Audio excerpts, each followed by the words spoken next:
হে মহিষাপুরের জনগণ, এই ছাতক অঞ্চলের হাজার হাজার তৌহিদি জনতা, আমি আপনাদেরকে আল্লাহর নবীর পক্ষ থেকে সে কথা পৌঁছে দিচ্ছি, কুলু আমান্না বিল্লাহ সুম্মা ইসতাকিমু। তোমরাও বলো এক কথা, ঈমান আনলাম কার উপর? আস্থা ভরসা রাখলাম কার উপর? আমাদের মালিক কে? আমাদের খাওয়ান কে? আমাদেরকে পরান কে? সুতরাং জিন্দেগিকে দিয়ে, জীবনের রক্ত দিতে হলে রক্ত দিয়ে, জীবন দিয়ে রাজি করব একমাত্র কাকে? এক আল্লাহকে রাজি করার চ্যালেঞ্জ গ্রহণ করো। এক আল্লাহকে রাজি করবার চ্যালেঞ্জ গ্রহণ করো। আল্লাহকে রাজি করবার সাথে অন্য যার কিছু টক্কর লাগবে, যেটা আল্লাহকে রাজি করবার পথে প্রতিবন্ধকতা তৈরি করতে আসবে, সমস্ত বাধার প্রাচীর ভেঙে গুড়িয়ে দাও। আলহামদুলিল্লাহ, আল্লাহ পাকের মেহেরবানি, দোয়া চাই আপনাদের কাছে। আমি আমার জিন্দেগির টার্গেট এটাকেই নির্ধারণ করেছি, কথা বলবো একজনকেই পরোয়া করে, কাজ করব একজনকে পরোয়া করে। তার মহব্বত এবং ভালোবাসার আলোকে যে কথা বলা আমার দায়িত্ব হয়, ইনশাআল্লাহ হৃদয়ের স্পন্দন অবশিষ্ট থাকা পর্যন্ত, এ দেহে প্রাণ থাকা পর্যন্ত, ধমনীতে এক ফোঁটা রক্ত থাকা পর্যন্ত, এক আল্লাহকে রাজি করবার জন্য যে কথা বলা আমার দায়িত্ব হয়, সারা পৃথিবী মিলে আমাকে সেই কথা থেকে নিবৃত্ত করতে পারবে না ইনশাআল্লাহ। আমি আপনাদেরকে একটাই আহ্বান জানিয়ে যাই, ওলামায়ে কেরামকে মহব্বত করবেন, দুনিয়ার কোনো স্বার্থে নয়। আলেমদের সঙ্গে সম্পর্ক রাখবেন। আলেমদের সাথে সম্পর্ক রাখলে দুনিয়াতে আপনার হয়তো কোনো সহায় সম্পদ মিলবে না, দুনিয়াতে আপনার কোনো পদ পদবি মিলবে না। আলেমদের সাথে সম্পর্ক রাখলে দুনিয়াতে আপনি কোনো সুযোগ সুবিধা হয়তো পাবেন না, কিন্তু ইনশাআল্লাহ আলেমদেরকে এক আল্লাহর জন্য মহব্বত করবেন, এটা আপনার ঈমানকে মজবুত করে দিবে। কাউকে না। আমি আমার কথাও বলবো, আমি শুরুতেও বলেছি, আবার বলছি, আপনারা আমাকে মহব্বত করবেন, ভালোবাসবেন যতদিন মনে করবেন আমার মুখ দিয়ে আল্লাহর কথা উচ্চারিত হয়, আমার কথা দিয়ে আল্লাহর কোরআনের হক কথা উচ্চারিত হয়, আমার মুখ দিয়ে ঈমানের কথা উচ্চারিত হয়, আমার মুখে তাওহীদের বাণী উচ্চারিত হয়, ততদিন পর্যন্ত আপনারা আমার আনুগত্য করবেন। আল্লাহ না করুন যদি কোনোদিন দেখেন আমি মামুনুল হক আল্লাহ রাব্বুল আলামিনকে রাজি না করে দুনিয়ার কোন মাখলুককে, দুনিয়ার কোন ক্ষমতাবানকে রাজি করবার জন্য তার পিছনে ছুটতেছি, আমি কোনোদিন কারো চাটুকারিতা করতেছি, আমি আপনাদেরকে আগাম অনুরোধ করে গেলাম, সেদিন আপনারা আমাকেও ছুঁড়ে ফেলতে দ্বিধা করবেন না।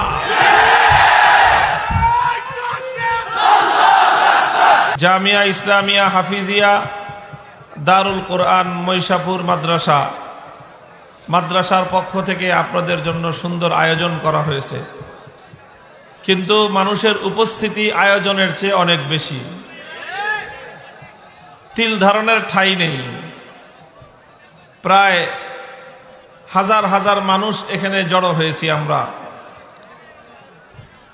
মানুষের এখানে স্থান সংকুলান যদি হয় ৫,০০০-এর, মানুষ এসেছে ২০,০০০।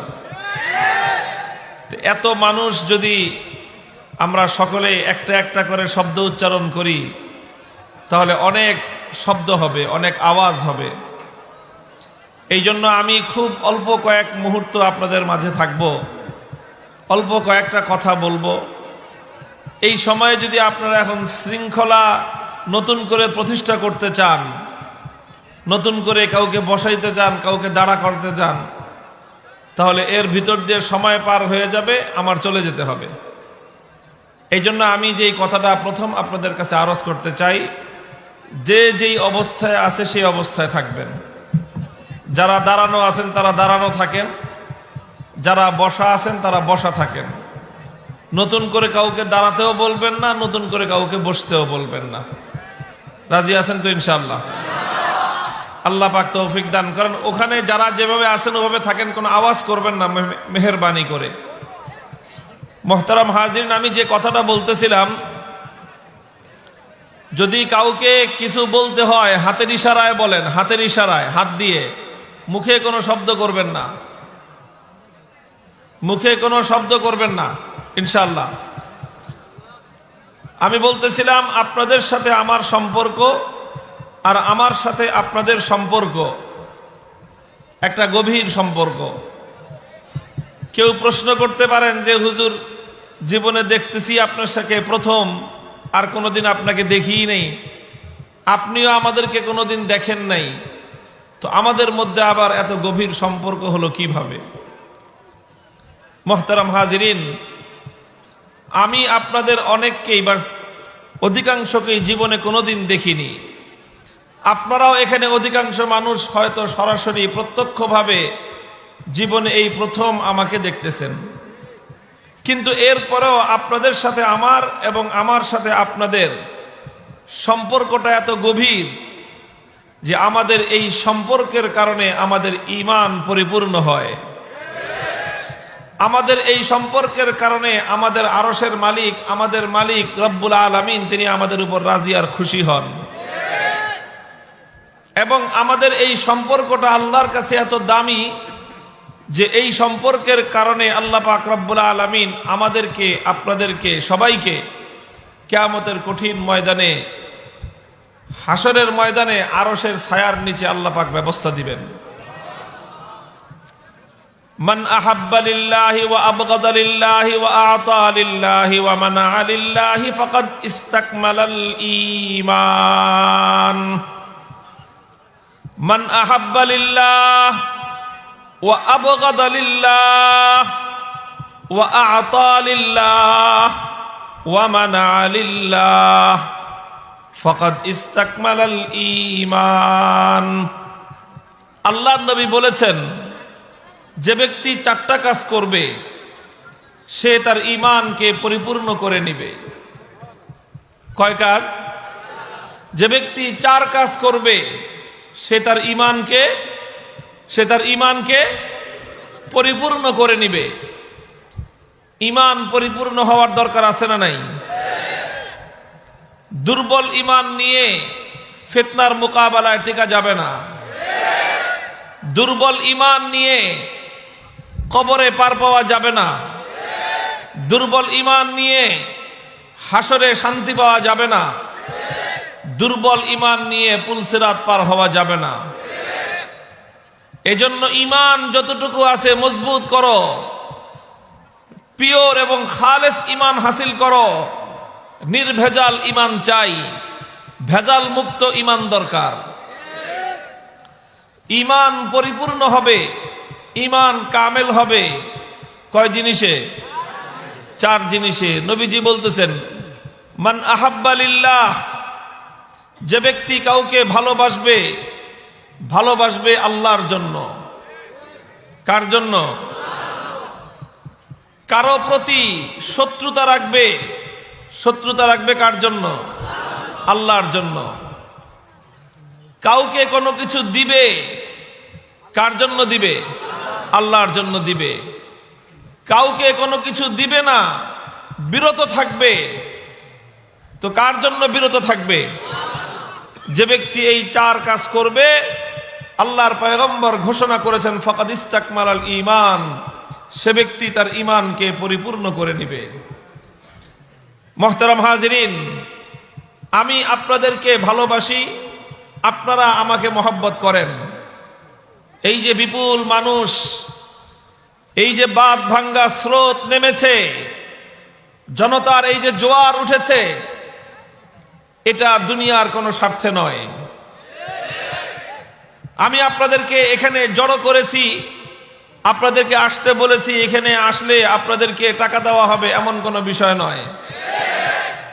এখানে আসলে এক কাপ রং চাও খাওয়ানো হবে না, একটা বিড়িও দেওয়া হবে না।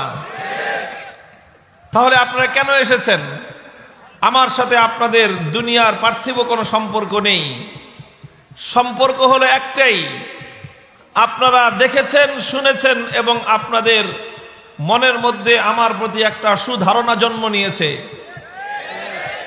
সুধারণা জন্ম নিয়েছে আপনাদের অন্তরের মধ্যে। কি সুধারণা? যে এই লোকটা আল্লাহর জন্য কথা বলে। আপনাদের এই সুধারণার প্রেক্ষিতে আপনারা আমাকে ভালোবাসতেছেন। আগামীকাল যদি আমাকে দেখেন যে না, আমি আল্লাহর জন্য কথা বলতেছি না, আমি অন্য কাউকে, কোনো মানুষকে খুশি করার জন্য কথা বলতেছি, তাহলে আপনাদের এই ভালোবাসা আমার প্রতি থাকবে না। তাহলে এই যে আপনারা আমাকে ভালোবাসা দিলেন কার জন্য? আমি যদি আমার আদর্শ থেকে এক চুল পরিমাণ বিচ্যুত হই, তাহলে আপনারা আমাকে ছুঁড়ে ফেলতে এক মুহূর্ত বিলম্ব করবেন না। তাহলে এই যে আমাকে আবার ছুঁড়ে ফেলবেন কার জন্য? ভালোবাসবেন কার জন্য? মুহতারাম হাজিরিন, এটা অনেক বড় কথা।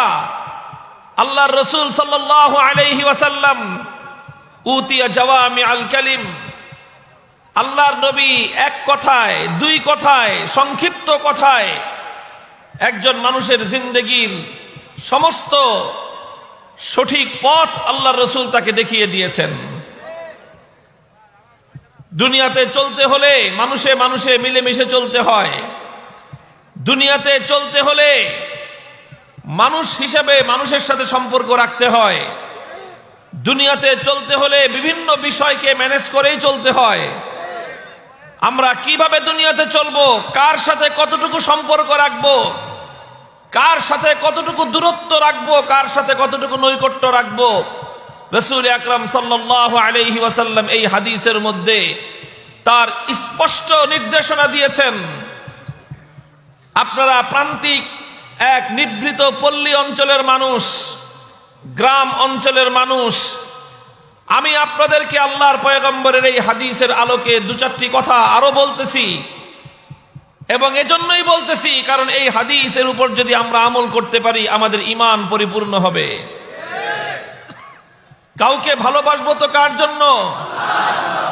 যাকে আল্লাহর জন্য ভালোবাসতেছি, যদি দেখি সে আল্লাহর বিরুদ্ধাচরণ করতেছে, সঙ্গে সঙ্গে তার সাথে ভালোবাসার সম্পর্ক শেষ। আবার কারো প্রতি দুশ্মনী রাখতেছি, যদি দেখি যে সে তার অবস্থান পরিবর্তন করেছে, সে আল্লাহর দ্বীনের পক্ষে চলে এসেছে, তাহলে তার সাথে আমার সমস্ত বৈরিতা শেষ। তার সাথে আমার সমস্ত গন্ডগোল মাটির নিচে দাফন। যে আল্লাহর দ্বীনের পক্ষে আমি তার পক্ষে, যে আল্লাহর পক্ষে তার সাথে আমার হৃদয়ের সম্পর্ক। কুল্লু মুমিনিন ইখওয়াতুন কুল্লু মুসলিমিন ইখওয়াহ, এটাই হলো ইসলামী ভ্রাতৃত্ব। রাসূল আকরাম সাল্লাল্লাহু আলাইহি ওয়াসাল্লাম 7 ব্যক্তি সম্পর্কে ওয়াদা দিয়েছেন, প্রতিশ্রুতি দিয়েছেন। সাবাতু ইউযিল্লুহুমুল্লাহু ফি যিল্লিহি ইয়াওমা লা যিল্লা ইল্লা যিল্লুহু। 7 ব্যক্তিকে আল্লাহ পাক রব্বুল আলামিন কিয়ামতের কঠিন ময়দানে আরশের নিচে ছায়া দান করবেন। 7 প্রকার ব্যক্তিকে, তাদের মধ্যে এক প্রকার হলো ওয়ারাজুলানি তাহাব্বা ফিল্লাহ ইজতামা আলাইহি ওয়া তাফাররাকা আলাইহি। ওই 2 ব্যক্তিকে আল্লাহ পাক ভালোবেসে আরশের ছায়ার নিচে স্থান দিবেন, যারা পরস্পর একে অপরকে ভালোবাসে, নিজেদের ব্যক্তিগত দুনিয়াবী স্বার্থে নয় বরং আল্লাহকে খুশি করার জন্য। যখন একত্রিত হয় আল্লাহর দ্বীনকে কেন্দ্র করে একত্রিত হয়, আবার যখন তারা আলাদা আলাদা হয়ে যায় তখনও তারা আল্লাহর দ্বীনের জন্যই আলাদা হয়। মুহতারাম হাজিরিন, এই কথাটা আজ আমি বলতেছি। আজকে আমাদের সমাজে মুসলমানদের ঈমান হেফাজত করার জন্য রাসূল আকরাম সাল্লাল্লাহু আলাইহি ওয়াসাল্লাম বর্ণিত এই মূল নীতিটি গ্রহণ করা অতীব প্রয়োজন, অনেক বেশি প্রয়োজন। কোরআনে পাকের মধ্যে আল্লাহ পাক রব্বুল আলামিন স্পষ্ট বলে দিয়েছেন, কুল ইন কানা আবাউকুম ওয়া আবনাউকুম ওয়া ইখওয়ানুকুম ওয়া আজওয়াজুকুম ওয়া আশীরাতুকুম ওয়া আমওয়ালুন ইক্তারাফতুমুহা ওয়া তিজারাতুন তাখশাউনা কাসাদাহা ওয়া মাসাকিনু তারদাউনাহা আহাব্বা ইলাইকুম মিনাল্লাহি ওয়া রাসূলিহি ওয়া জিহাদিন ফী সাবীলিহি ফাতারাব্বাসু হাত্তা ইয়াতিয়াল্লাহু বিআমরিহি ওয়াল্লাহু লা ইয়াহদিল কওমাল ফাসিকিন। আল্লাহ বলেছেন, কোরআনে পাকে স্পষ্ট বলেছেন, যদি তোমাদের কাছে তোমাদের বাবা, তোমাদের সন্তান, তোমাদের পিতামাতা, তোমাদের ছেলে মেয়ে, তোমাদের ভাই ব্রাদার, তোমাদের জ্ঞাতি গোষ্ঠী, তোমাদের দল, তোমাদের নেতা, তোমাদের সহায় সম্পদ, টাকা পয়সা, এগুলো যদি তোমাদের কাছে আল্লাহ এবং তার রাসূলের চেয়ে বেশি প্রিয় হয়ে যায়, ফাতারাব্বাসু হাত্তা ইয়াতিয়াল্লাহু বিআমরিহি, তাহলে তোমরা এক ভয়াবহ কঠিন পরিণামের জন্য অপেক্ষা করো। কাজেই বাবাকে ভালোবাসতে হবে, মাকে ভালোবাসতে হবে, সন্তানকে ভালোবাসতে হবে, স্ত্রী স্বামীকে ভালোবাসতে হবে, ভাই বোনকে ভালোবাসতে হবে, সবাইকেই ভালোবাসতে হবে, তবে আল্লাহর চেয়ে বেশি নয়, আল্লাহর চেয়ে বেশি নয়। পরস্পর বন্ধুত্ব থাকবে, মহব্বত থাকবে, কিন্তু কোন সম্পর্ক আল্লাহর চেয়ে বেশি মূল্যবান হতে পারে না। এটা মূলনীতি মনে রাখবেন। সম্পর্ক আছে, ভালো আছে, খাতির আছে, ভালো আছে, যেই মুহূর্তে তুমি আল্লাহর বিরুদ্ধে অবস্থান গ্রহণ করবা, তোমার সঙ্গে আমার 50 বছরের সম্পর্ক ওখানেই শেষ। আল্লাহকে নারাজ করে দুনিয়ার কাউকে রাজি আর খুশি করা যাবে না। আল্লাহকে খুশি করতে গিয়ে দুনিয়ার সবাই নারাজ হোক, কোনো পরোয়া করি না আমি।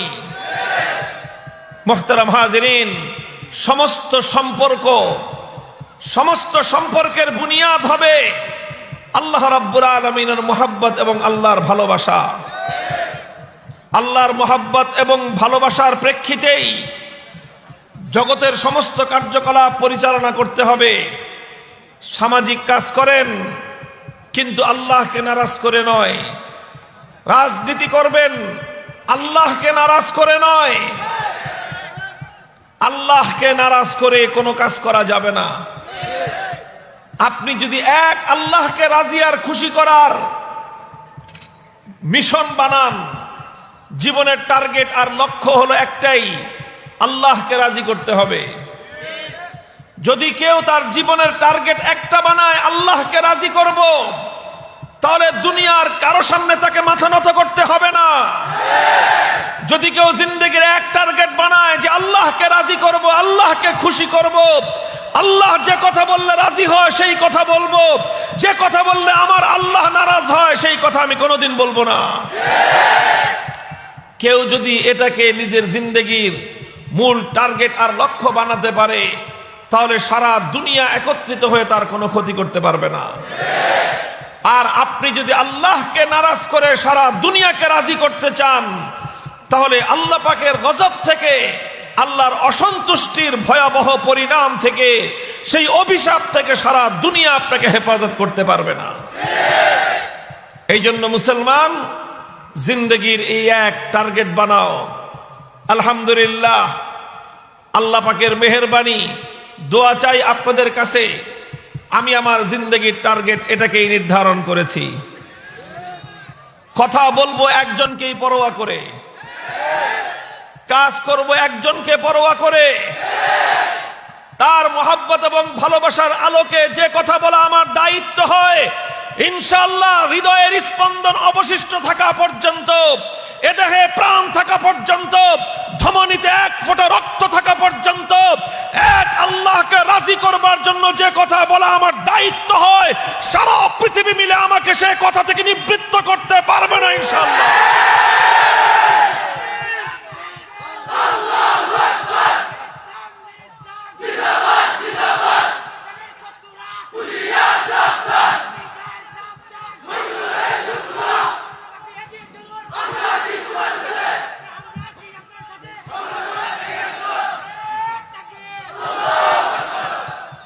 মুহতারাম হাজরিন, যে ব্যক্তি এক আল্লাহকে খুশি করার, রাজি করার এই উদ্দেশ্যকে নিজের জীবনের মাকসাদ বানায়, সারা দুনিয়াকে আল্লাহ পাক রব্বুল আলামিন তার সামনে নত করে দেন। ইমানদার যারা দেখবেন এক আল্লাহকে সেজদা করে, দুনিয়ার আর কাউকে সেজদা করে না সাচ্চা ইমানদারেরা। আর যারা এক আল্লাহকে সেজদা করতে চায় না, আল্লাহ পাক তাদেরকে নিয়ে শতজনের সামনে তার গর্দান আল্লাহ পাক নিচা করে দেন। কখনো সরস্বতীর সামনে, কখনো দুর্গার সামনে, কখনো কালীর সামনে, কখনো ওই বটগাছের সামনে, কখনো তুলসী পাতার সামনে, কখনো পাথরের সামনে, কখনো পাহাড়ের সামনে। এক আল্লাহকে সেজদা করতে তোমার মধ্যে জড়তা তৈরি হয়েছে, এক আল্লাহর সামনে মাথা নত করতে তুমি ইতস্তত বোধ করেছো, আল্লাহ পাক তোমার মাথা সারা দুনিয়ার সামনে নত করে দিবেন। ওয়ামাই ইয়াস্তানকিফ আন ইবাদাতিহি ওয়া ইয়াস্তাকবির ফাসায়াহশুরুহুম ইলাইহি জামিয়া। যে ব্যক্তি এক আল্লাহ পাক রব্বুল আলামিনের সামনে মাথা নত করতে ইতস্তত করবে, আমার আল্লাহ পাক রব্বুল আলামিন তার মাথা কুল কায়নাতের সামনে নত করে দিবেন। আর যে ব্যক্তি এক আল্লাহ ছাড়া অন্য কারো সামনে মাথা নত না করবে, এক আল্লাহর সামনে মাথা নত করবে, আমার আল্লাহ পাক রব্বুল আলামিন তার বান্দার মাথাকে সারা দুনিয়ার মানুষের সামনে উঁচা করে দিবেন। মূল নীতি এটা রাখবেন, কাজেই আল্লাহকে নারাজ করে অন্য কাউকে রাজি করা যাবে না। আপনারা প্রান্তিক গ্রাম অঞ্চলের মানুষ, সহজ কথা এটা। বিশেষ করে আমি আপনাদেরকে একটা বিষয় বলবো, বিভিন্ন মানুষের সাথে সম্পর্ক হয়, ব্যক্তির সাথে সম্পর্ক হয়, রাজনৈতিক সম্পর্ক হয়। আজকে বিশেষ করে এই রাজনৈতিক কথাটা বলতে হয়। রাজনীতি করব না আমি, তবে একটা কথা আমি সারা দেশে এক কথাই বলি, ঈমানের কথা বলি। ঈমানের কথা, এটা ঈমানের সাথে সরাসরি সংশ্লিষ্ট সম্পৃক্ত একটা কথা। আজকে আমাদের দেশের অসংখ্য অগণিত মুসলমান এবং ঈমানদারদের ঈমান নষ্ট হয়ে যাচ্ছে কিছু রাজনৈতিক কুফরি মতবাদের কারণে। সেই সকল মতবাদগুলোর ব্যাপারে আমাদেরকে খুব সোচ্চার এবং সতর্ক এবং সজাগ থাকতে হবে। আপনারা কে কোন রাজনীতি করবেন সেই বিষয়ে আমার কোনো সে নেই, আমার কোনো বক্তব্য নেই। তবে আমার একটা বক্তব্য আছে, সেটা হলো এই, আপনারা দেশের কল্যাণে, জনগণের কল্যাণে, দেশের উন্নয়নের জন্য, জাতির উন্নয়নের জন্য বিভিন্ন ধরনের রাজনৈতিক কর্মকাণ্ড বিভিন্ন এলাকায় পরিচালনা করেন, সেটা ব্যাপারে আমি আপত্তি জানাবো না। তবে একটা জিনিস জানাবো আপনাদেরকে, যখনই আপনাদের প্রতি এমন কোন নির্দেশনা আসবে, দলীয়ভাবে হোক, যেভাবেই হোক, যত বড় ব্যক্তির পক্ষ থেকে আসুক, যদি এমন কোন নির্দেশনা আপনার সামনে আসে, এমন কোন কর্মসূচি আসে যেটা পালন করতে গেলে আল্লাহর দ্বীনের বিরুদ্ধে দাঁড়াতে হয়, তখন নেতাকে বলতে হবে, নেতা আছেন, ভালো থাকেন, কিন্তু আল্লাহর দ্বীনের বিরুদ্ধে আমাকে ডাকলে পাবেন না। দল করি ভালো কথা, কিন্তু ঈমান বিক্রি করে দল করি না। যদি না পারেন, পরিস্থিতি যদি অত্যন্ত ভয়াবহ হয়, প্রয়োজনে কৌশলের আশ্রয় নেবেন। কিসের আশ্রয়? কৌশলের আশ্রয় নেবেন, কিন্তু খবরদার ঈমান বন্ধক রাখবেন না। কৌশল শিক্ষা দিয়েছে আল্লাহর কোরআন, কৌশল শিক্ষা দিয়েছে আল্লাহর কোরআন। ইব্রাহিম আলা নবিয়িনা ওয়া আলাইহিস সালাতু ওয়াস সালামের ইতিহাস কোরআনে পাকের মধ্যে বর্ণনা করা হয়েছে। ওয়া ইন্না মিন শিয়াতিহি লা ইব্রাহিম ইয জাআ রাব্বাহু বিকলবিন সালিম ইয ক্বালা লিআবিহি ওয়া কওমিহি মাযা তা'বুদুনা ইফকান আলিহাতান দুনাল্লাহি তুরিদুনা ফামা যান্নুকুম বিরাব্বিল আলামিন ফানাযারা নাযরাতান ফিন নুজুমি ফাকালা ইন্নী সাকীম ফানাযারা নাযরাতান ফিন নুজুমি ফাকালা ইন্নী সাকীম ফাতাওয়াল্লাউ আনহু মুদবিরিন। ইব্রাহিম আলাইহিস সালামের কওমের মুশরিকরা, মূর্তি পূজকরা মূর্তি পূজা উপলক্ষে তাদের অনেক বড় একটা আয়োজন, আনন্দ হবে, উল্লাস হবে, নাচ গান হবে, ফুর্তি হবে, সবাই যাচ্ছে। ইব্রাহিম আলাইহিস সালামকেও তারা বলল যে তুমিও চলো আমাদের সাথে। ওখানে সবাই গোত্রের সমস্ত মানুষ একত্রিত হবে, বংশের সবাই যাবে, তুমি যাবা না কেন? ইব্রাহিম আলাইহিস সালাতু ওয়াস সালাম তিনি চিন্তা করলেন, এটা তো শিরকের আখড়া, এটা তো শিরকের আড্ডাখানা, ওখানে তো যাওয়া যাবে না। কিন্তু এখন না করব কেমনে? যে আমি যাব না এই কথা বললে তো সবাই মাইন্ড করবে। তিনি কৌশলের আশ্রয় নিলেন। তিনি বললেন যে ভাই, শরীরটা খুব খারাপ লাগতেছে, বাইরে যেতে পারবো না আজকে। ফাকালা ইন্নী সাকিম, বললেন যে আমি অসুস্থ। তখন তারা বলেছে ঠিক আছে, তুমি যেহেতু অসুস্থ কাজেই তোমার যাওয়ার দরকার নেই, তুমি বাড়িতে থাকো। ইব্রাহিম আলাইহিস সালাতু ওয়াস সালাম নিজের অসুস্থতার কথা বলে কৌশলের আশ্রয় নিয়েছেন, কিন্তু শিরকের আখড়ায় এবং আড্ডাখানায় যান নাই। আসলে কি তিনি অসুস্থ ছিলেন? তিনি এরকম সাধারণ অর্থে অসুস্থ ছিলেন না। ফাতাওয়াল্লাউ আনহু মুদবিরিনা ফারাগা ইলা আলিহাতিহিম ফাকালা আলা তাকুলুনা মা লাকুম লা তানতিকুন ফারাগা আলাইহিম দরবাম বিল ইয়ামিন ফাআকবালু ইলাইহি ইয়াজিফুন। ইব্রাহিম আলাইহিস সালাতু ওয়াস সালাম পুরা কওমের লোকজন যখন আনন্দ ফুর্তি করতে চলে গেছে, তিনি হাতে কুড়াল নিয়ে সেই সকল বাতিল মাবুদ, অলিক মাবুদ, সেই সমস্ত মূর্তিগুলোকে নিয়ে তিনি ভাঙচুর করলেন। সবগুলোরে ভেঙ্গে বড়টার কান্দের মধ্যে কুড়াল ঝুলায় রাখলেন। ইতিহাস আপনারা সকলেই জানেন। তারা এসে জিজ্ঞাসা করলো, কে করছে এই কাজ?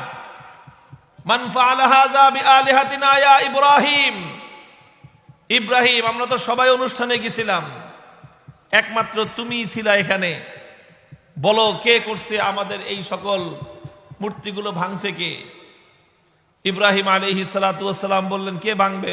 বড়টার কান্দে দেখা যায় কুড়াল নিয়ে দাঁড়াইছে।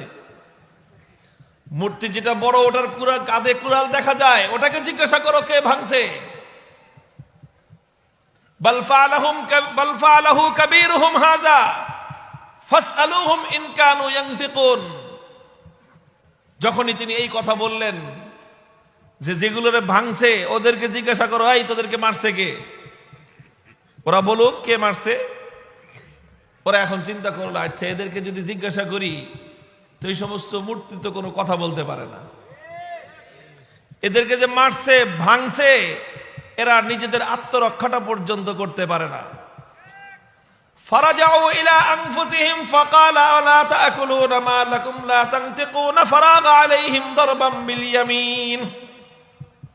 লম্বা ঘটনা, সেই ঘটনার দিকে আমি যাচ্ছি না, শুধু একটা কথা দেখাবার চেষ্টা করতেছি। ইব্রাহিম আলাইহিস সালাতু ওয়াস সালাম বলেছেন যে আমি যেতে পারবো না, আমার শরীর অসুস্থ। মুফাসসিরিনে কেরামগণ কোরআনে পাকের এই আয়াতের ব্যাখ্যায় লিখেছেন, অসুস্থতা তো অনেক রকম হয়, অসুস্থতা অনেক রকম হয়, শারীরিক অসুস্থতা, মানসিক অসুস্থতা, মন মেজাজের অসুস্থতা। ইব্রাহিম আলাইহিস সালাম যখন দেখলেন আমার গোটা কওমের মধ্যে অন্যায় এবং অপরাধ ছড়িয়ে পড়েছে, আমার গোটা বংশ সম্প্রদায় শিরকের অন্ধকারে নিমজ্জিত, তিনি এই অন্ধকার থেকে কিভাবে জাতিকে মুক্ত করবেন, আলোর পথে কিভাবে গোটা সম্প্রদায়কে তিনি আনবেন, এটা নিয়ে ওনার মাথা ব্যথা, এটা নিয়ে ওনার টেনশন। তো তিনি বলছেন যে আসলে আমার মাথা ব্যথা মানে হলো, আমার টেনশন হলো আমি তোমাদেরকে কিভাবে শিরকের পথ থেকে আনবো।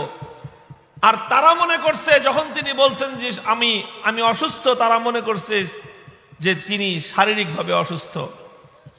আলহামদুলিল্লাহ, আমি দেখেছি বাংলাদেশে এই গত কয়েক মাসে কয়েক মাসে দেখেছি আলেম ওলামাদের বিরুদ্ধে আমরা যখন হকের কথা বললেন, আলেম ওলামারা যখন তাওহীদ এবং একত্ববাদের পক্ষে কথা বললেন, তাদের সেই কথাকে কিছু মানুষ প্রতিবাদ করলো, প্রতিরোধ করার ডাক দিল।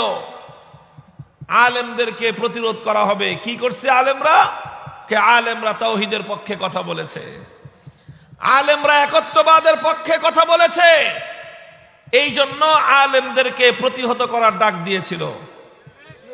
মুহতারাম হাজিরিন, আমি অত্যন্ত বাংলাদেশের মানুষকে নিয়ে আশাবাদী, অত্যন্ত আশাবাদী। টেকনাফ থেকে তেতুলিয়া লক্ষ লক্ষ মানুষ এমন দেখেছি, রাজনৈতিকভাবে যে যেই দল করুক, কেউ আওয়ামী লীগ করে, কেউ বিএনপি করে, কেউ অন্যান্য রাজনৈতিক দল করে, কিন্তু তাদের প্রত্যেকের মনের মধ্যে একটাই কথা, শতকরা ৯৯% বাংলাদেশের মানুষের, মুসলমানদের অন্তরের মধ্যে একটাই কথা, যে দল করি সেজন্য ঈমান বিক্রি করি নাই। ওলামাদের বিপক্ষে যখন ডাক দেওয়া হয়েছে, তখন ময়দানের সাধারণ ইমানদাররা ডাকে সাড়া দেয় নাই। অধিকাংশ কর্মীরা বলছে যে সমস্যা আছে, আপনারা যান, যায় নাই। মুহতারাম হাজিরিন, এটাই হলো ঈমান। মান আহাব্বা লিল্লাহ ওয়া আবগাদা লিল্লাহ ওয়া আতা লিল্লাহ ওয়া মানা লিল্লাহ ফাকাদ ইসতাকমালাল ঈমান। আমি আপনাদেরকে একটাই আহ্বান জানিয়ে যাই, উলামায়ে কেরামকে মহব্বত করবেন, দুনিয়ার কোনো স্বার্থে নয়।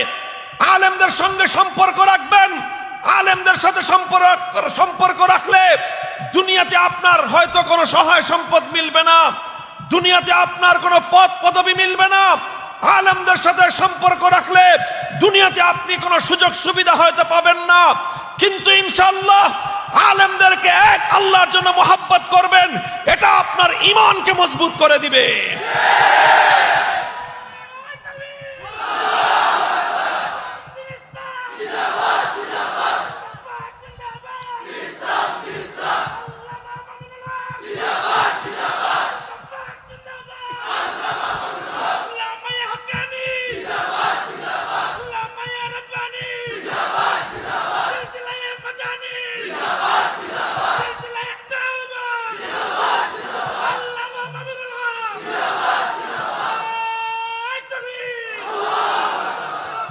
কাজেই এটাই আমার আখেরি পয়গাম আপনাদের কাছে, এটা আমার আখেরি পয়গাম আপনাদের কাছে। হযরতে সুফিয়ান ইবনে আব্দুল্লাহ সাকাফি রাদিয়াল্লাহু তাআলা আনহু আল্লাহর নবীর কাছে গেলেন, নবীজির কাছে গিয়ে বললেন, ইয়া রাসূলুল্লাহ কুল্লি ফিল ইসলামি কালিমাতান লা আসআলু আহাদান আনহু বা'দাক, কুল্লি ফিল ইসলামি কালিমাতান লা আসআলু আনহু আহাদান বা'দাক। ওগো আল্লাহর নবী, আমার ঈমান আর ইসলামের ব্যাপারে আপনি একটা কথা বলবেন, একটা কথা, যেই কথার ব্যাপারে আমি আর দ্বিতীয় কারো কাছে আমার জিজ্ঞাসা করতে হবে না, কিন্তু এমন একটা কথা বলবেন যে ওই এক কথা দিয়ে যেন আমার দুনিয়া পার হয়ে যায়, আমি যেন আল্লাহ পাক রব্বুল আলামিনের কাছে প্রিয় পাত্র হয়ে যেতে পারি, এমন একটা কথা বলেন। কার কাছে প্রশ্ন করলেন? কার কাছে? নবী করিম সাল্লাল্লাহু আলাইহি ওয়াসাল্লামের কাছে। প্রশ্নটা অনেক বড় প্রশ্ন, যে আমাকে এমন একটা কথা বলবেন, লা আসআলু আনহু আহাদান বা'দাক, যেই বিষয়ে আপনার কাছ থেকে শোনার পর আমাকে আর কারো কাছে যেতে হবে না, আর কারো কাছে জিজ্ঞাসা করতে হবে না, আর কারো কাছে ধর্ণা দিতে হবে না, আর এমন একটা কথা বলবেন, ওই এক কথা আমল করলে যেন আমার দুনিয়া আখিরাত আমার সব কামিয়াব হয়ে যায়। রাসূল সাল্লাল্লাহু আলাইহি ওয়াসাল্লাম দেখলেন প্রশ্ন তো করছে জবরদস্ত, এমন এক কথা বলতে হবে যে এক কথা দিয়েই যেন তার সব সমস্যার সমাধান হয়ে যায়। আল্লাহর নবীকে আল্লাহ পাক রব্বুল আলামিন এমন ভাবে কথা বলার যোগ্যতা দিয়েছিলেন, পৃথিবীতে যত বড় দার্শনিক হোক, যত বড় সাহিত্যিক হোক, যত বড় ভাষাবিদ হোক, যত বড় জ্ঞানী হোক, আমার নবীর মতো এমন কথা বলার যোগ্যতা পৃথিবীর কাউকে আল্লাহ পাক দান করেননি।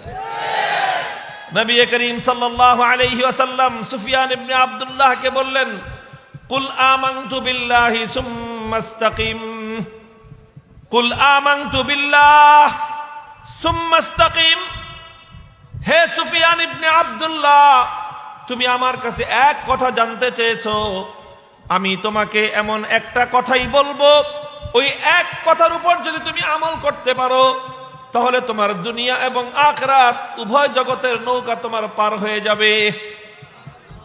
আমানতু বিল্লাহ, বলো ঈমান একমাত্র কার উপর? এই কথাটা তুমি সারা দুনিয়ার মানুষের কাছে জানায়ে দাও, সারা দুনিয়াকে বলে দাও আমানতু বিল্লাহ, আমার ঈমান একমাত্র কার উপর? আমার আস্থা এবং ভরসা একমাত্র কার উপর? দোস্ত, আমার বিশ্বাস এবং আমার ইয়াকিন একমাত্র কার উপর? বলো আমানতু বিল্লাহ সুম্মাস্তাকিম। এরপরে কি করবা? এরপরে হলো জীবনের শেষ মুহূর্ত পর্যন্ত, মৃত্যুর আগ মুহূর্ত পর্যন্ত ওই এক আল্লাহর উপর ঈমান গ্রহণ করেছো, এক আল্লাহকে বিশ্বাস করেছো, এক আল্লাহর উপর আস্থা আর ভরসা রেখেছো।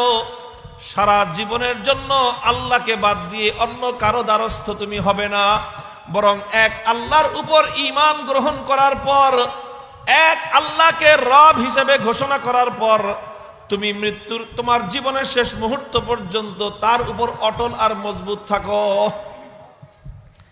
ইস্তেকামতের সাথে থাকো, ইস্তেকামতের সাথে থাকো। উলামায়ে কেরাম, অনেক বড় সিফাত হলো ইস্তেকামত। সাধারণ মানুষ, দুনিয়াতে সবচেয়ে বড় বৈশিষ্ট্য হলো হকের উপর অটল থাকা।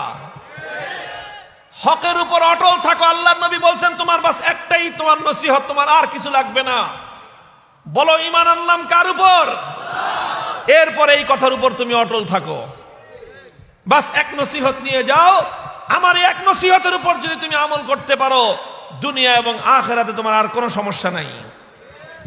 হে মহিষাপুরের জনগণ, এই ছাতক অঞ্চলের হাজার হাজার তৌহিদি জনতা, আমি আপনাদেরকে আল্লাহর নবীর পক্ষ থেকে সে কথা পৌঁছে দিচ্ছি। কুলু আমান্না বিল্লাহ সুম্মাস্তাকিমু, তোমরাও বলো এক কথা, ঈমান আনলাম কার উপর? আস্থা ভরসা রাখলাম কার উপর? আমাদের মালিক কে? আমাদের খাওয়ান কে? আমাদেরকে পরান কে? সুতরাং জিন্দেগিকে দিয়ে, জীবনের রক্ত দিতে হলে রক্ত দিয়ে, জীবন দিয়ে রাজি করব একমাত্র কাকে? এক আল্লাহকে রাজি করার চ্যালেঞ্জ গ্রহণ করো। এক আল্লাহকে রাজি করবার চ্যালেঞ্জ গ্রহণ করো। আল্লাহকে রাজি করবার সাথে অন্য যার কিছু টক্কর লাগবে, যেটা আল্লাহকে রাজি করবার পথে প্রতিবন্ধকতা তৈরি করতে আসবে, সমস্ত বাধার প্রাচীর ভেঙে গুড়িয়ে দাও।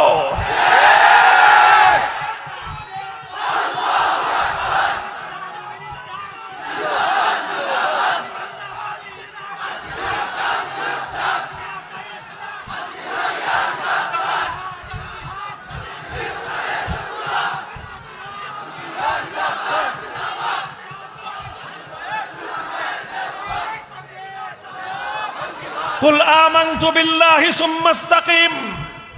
যারা হকের উপর এভাবে অটল থাকতে পারে, পরীক্ষা আসবে তোমাদের উপর, পরীক্ষা আসবে তোমাদের উপর।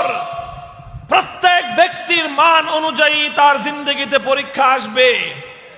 আল্লাহ রাব্বুল আলামিন পরীক্ষা ছাড়া কাউকে মুক্তি দান করবেন না। আম হাসিবতুম আন তাদখুলুল জান্নাহ ওয়ালাম্মা ইয়ালামিল্লাহুল্লাযীনা জাহাদু মিনকুম ওয়া ইয়ালামাস সাবিরিন। প্রত্যেক ব্যক্তিকে আল্লাহ পরীক্ষা করবেন। কি পরীক্ষা? ওই যে তুমি যে বলেছো আমানতু বিল্লাহ, ভরসা রাখলাম কার উপর? তোমার ভরসা আল্লাহর উপর না গায়রুল্লাহর উপর? পরীক্ষা তোমার জিন্দেগিতে আসবে। তোমার ঈমান আল্লাহর উপর না গায়রুল্লাহর উপর? পরীক্ষা তোমার জিন্দেগিতে আসবে। হে ঈমানদার, তুমি তোমার ঈমানকে মজবুত করো, বুকের মধ্যে হিম্মত এবং সাহস সঞ্চয় করো, বুকের মধ্যে শক্তি এবং সাহস সঞ্চার করো। আল্লাহর উপর ভরসা করে সিদ্ধান্ত ফাইনাল করো যে ঘোষণা যে করেছি, এক আল্লাহকে রাজি করে দুনিয়ার জীবন চালাবো, আল্লাহকে নারাজ করে অন্য কাউকে রাজি করতে পারবো না।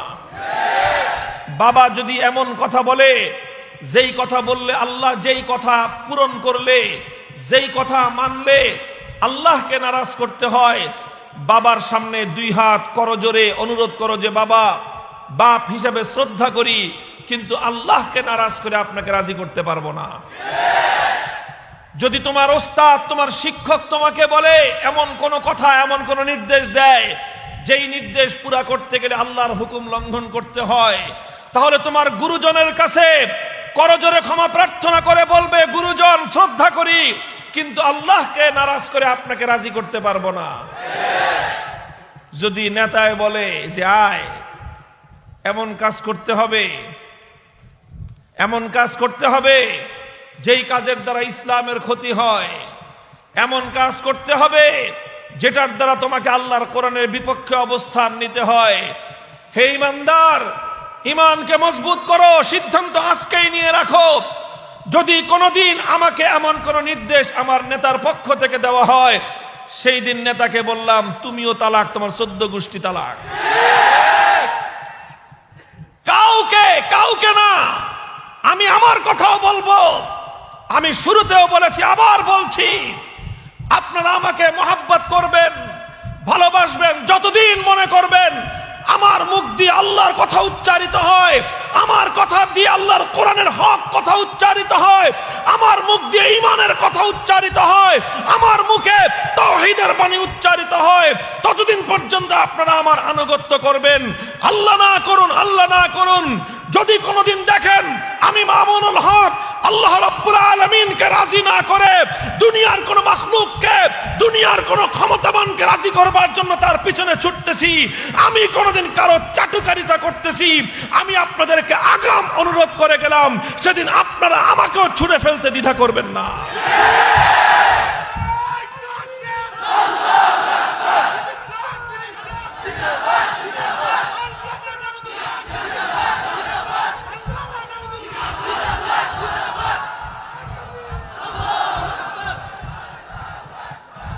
আল্লাহর বান্দা যখন এভাবে অটল থাকে, আল্লাহর বান্দা যখন এভাবে অটল থাকে আর মজবুত থাকে, ইতিহাসের সোনালী পাতায় অসংখ্য অগণিত প্রমাণ রয়েছে আল্লাহ রাব্বুল আলামিন তার বান্দার উপর গায়েবী মদদ নাজিল করেন। দুনিয়ার সমস্ত প্রভাবশালী আর প্রতাপশালীরা তার সামনে নতি স্বীকার করতে বাধ্য হয়। হযরত আব্দুল্লাহ বিন হুযাফা রাদিয়াল্লাহু তাআলা আনহু, আল্লাহর নবীর একজন সাহাবী, রোমান সম্রাটের দরবারে বন্দী হয়েছিলেন, গ্রেফতার হয়েছিলেন। সেই পৃথিবীর সবচেয়ে বড় পাওয়ারফুল সম্রাট, সেই সম্রাটের কাছে একজন বন্দী মুসলিম, একজন বন্দীর সঙ্গে যে কোনো আচরণ করা যায়, কঠোর থেকে কঠোর আচরণ করেছে, ভয় দেখিয়েছে, ভীতি প্রদর্শন করেছে, জ্বলন্ত আগুনের উপর পানি গরম করে সেই পানির মধ্যে তাকে নিক্ষেপ করার জন্য প্রস্তুত হয়েছে। আব্দুল্লাহ ইবনে হুযাফা রাদিয়াল্লাহু তাআলা নির্বিকার, রাজি করব একমাত্র কাকে? এক আল্লাহকে রাজি করার পথ থেকে আমি সরতে পারি না, টলতে পারি না। আব্দুল্লাহ বিন হুযাফাকে ধরে নিয়ে যাওয়া হচ্ছে, টকবকে ফুটন্ত পানির মধ্যে ফেলে তাকে মুহূর্তের মধ্যে হত্যা করা হবে। চোখ দিয়ে পানি পড়তে আরম্ভ করেছে। রোম সম্রাট মনে করেছে আব্দুল্লাহ বিন হুযাফা ভয় পেয়ে গেছে, দেখে বলে যে কি ব্যাপার, ভয় পেয়েছো? বিভীষিকাময় মৃত্যু দেখে তুমি ভয় পেয়েছো? এখনো আমি তোমাকে, তুমি যদি আমার কথা মেনে নাও, তোমাকে মুক্তি দিয়ে দিব, অনেক বড় উপঢৌকনার পুরস্কার তোমাকে দিব, আমি আমার রাজ্যের রাজত্বের অংশীদার তোমাকে বানিয়ে দিব, দেখো রাজি আছো কিনা। আব্দুল্লাহ বিন হুযাফা চিৎকার করে বললেন যে কশ্চিনকালেও ইমানদার তার ইমানের পথ থেকে সরতে পারে না। হয় তাহলে কাঁদতেছো কেন, চোখে পানি কেন? তুমি যদি ভয় পেয়ে না থাকো তাহলে চোখে কান্না কিসের? হযরতে সাহাবী রাসূল আব্দুল্লাহ বিন হুযাফা রোম সম্রাটকে বললেন, হে রোম সম্রাট, এ চোখের অশ্রু জীবনের মায়ায় নয়, এ চোখের অশ্রু মৃত্যুর ভয়ে নয়, আমার এ চোখের পানি এটা তোমাকে দেখাবার জন্য নয়, আমার চোখের অশ্রু দুনিয়ার কোন মানুষকে দেখাবার জন্য নয়, আমি আমার এই অশ্রু নজরানা পেশ করতেছি শুধুমাত্র আমার রবকে দেখানোর জন্য। রবকে দেখায় কি বলবা? রবকে দেখায় বলতেছি, ওগো আমার মাবুদ, তুমি আমাকে পরীক্ষা করতেছো যে আমি তোমাকে রাজি করতে গিয়ে কতটুকু ত্যাগ আর কোরবানি স্বীকার করতে পারি। হে মাবুদ, তোমার এই পরীক্ষায় আমি কি দেখাবো তোমাকে? তুমি তো আমাকে একটাই জীবন দিয়েছো, একটাই জীবন দিয়েছো, আর ওই এক জীবন দিয়ে তোমাকে দেখাইতে হবে তোমাকে কতটুকু ভালোবাসি। আমার আফসোস এই জায়গায় যে আমি একটা জীবন বিলিয়ে দিয়ে তোমাকে ভালোবাসি কতটা তার প্রমাণ আমি পেশ করতে পারবো না। তুমি যদি আমাকে 100টা জীবন দিতে, 1000টা জীবন দিতে, একটা জীবন মাওলা তোমার পথে উৎসর্গ করে প্রমাণ করে দিতাম তোমার বান্দা তোমাকে রাজি করবার জন্য সারা দুনিয়াকে 1000 বার কোরবান করতে পারে। কুল আমানতু বিল্লাহি সুম্মা ইসতাকিম। মুহতারাম হাজিরিন, এখানেই আমি আমার আলোচনা শেষ করতেছি। আপনাদের কাছে আমি দোয়া চাই। অনেক প্রতিকূলতা, অনেক বাধার বিন্ধ্যাচল, অনেক সমস্যা সংকট দেখেছি, সাইক্লোন, টর্নেডো আর তুফান দেখেছি। টর্নেডো এসেছে, কাল বৈশাখীর মতো ঝড় শুরু হয়েছে, জলোচ্ছ্বাস শুরু হয়েছে, বিপদের ভূমিকম্প তৈরি হয়েছে, কিন্তু ঈমান আর ইয়াকিন আমার আরো মজবুত হয়েছে। আজও যদি আল্লাহর কোন বান্দা ঈমানের পথে অটল আর মজবুত থাকতে পারে, সমস্ত ঝড় তার সামনে এসে মুখ থুবড়ে পড়ে যায়, সমস্ত বাধার পাহাড় তার সামনে খান খান হয়ে যায়। যে এক আল্লাহর উপর ভরসা করে চলে, সারা দুনিয়ার সমস্ত শক্তি তার সামনে মাথা নত করে দিতে বাধ্য হয়। আল্লাহ পাক রব্বুল আলামিন আপনাদেরকেও তৌফিক দান করেন, আমাকেও তৌফিক দান করেন। আমি আপনাদের কাছে এই দোয়া চাই, জীবনের অন্তিম সময় পর্যন্ত, শেষ নিঃশ্বাস পর্যন্ত যেন হক এবং হক্কানিয়তের পথে, ঈমানের পথে ইস্তেকামতের সাথে থাকতে পারি। আল্লাহ পাক রব্বুল আলামিন তৌফিক দান করেন। মুহতারাম হাজির, বসেন। আপনাদের এই জামিয়া ইসলামিয়া হাফিজিয়া